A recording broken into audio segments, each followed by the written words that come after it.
Professor પર છેતરપિંડીના આરોપ સાથે એનએસયુઆઈએ કર્યો વિરોધ અમદાવાદની ગુજરાત કોલેજમાં પ્રજ્ઞેશ બારટ નામના contract base sports of professor પર 23 જેટલા વિદ્યાર્થીઓ સાથે અંદાજિત 7 લાખની છેતરપિંડી કર્યાનો એનએસયુઆઈનો વિરોધ મોટી સંખ્યામાં એનએસયુઆઈના કાર્યકર્તાઓએ પ્રોફેસર પ્રજ્ઞેશ બારોટની તસવીર સાથે જોરદાર સૂત્રોચ્ચાર કર્યા। એનએસયુઆઈના આ જ વિરોધ પ્રદર્શનમાં કોલેજના વિદ્યાર્થીઓ પણ જોડાયા। કોલેજ સત્તાધીશોની કેબિન આગળ જ બેસીને એનએસયુઆઈના કાર્યકર્તાઓ અને વિદ્યાર્થીઓ વિરુદ્ધ પ્રદર્શન કરીને પ્રોફેસર વિરુદ્ધ કડક કાર્યવાહીની માંગ કરી। પ્રોફેસર પ્રજ્ઞેશ બારટે એરફોર્સ સહિત વિવિધ સ્થળે નોકરી આપવાની અને બહારગામ યોજાતી સ્પોર્ટ્સ ઇવેન્ટમાં ભાગ લેવા માટે વિદ્યાર્થીઓ પાસેથી 7 લાખ જેટલી રકમ ઉઘરાવી છેતરપિંડી કર્યાનો એનએસયુઆઈનો આરોપ છે।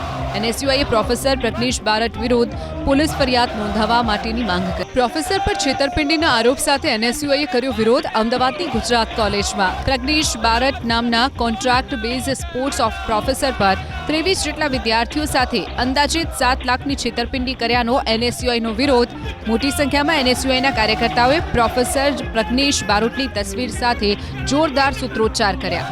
એનએસયુઆઈના આ જ વિરોધ પ્રદર્શનમાં કોલેજના વિદ્યાર્થીઓ પણ જોડાયા। કોલેજ સત્તાધીશોની કેબિન આગળ જ બેસીને એનએસયુઆઈના કાર્યકર્તાઓ અને વિદ્યાર્થીઓ વિરુદ્ધ પ્રદર્શન કરીને પ્રોફેસર વિરુદ્ધ કડક કાર્યવાહીની માંગ કરી।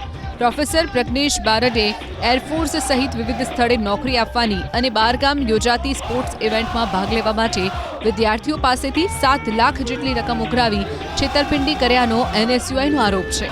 એનએસયુઆઈએ પ્રોફેસર પ્રજ્ઞેશ બારટ વિરુદ્ધ પોલીસ ફરિયાદ નોંધાવવા માટેની માંગ કરી।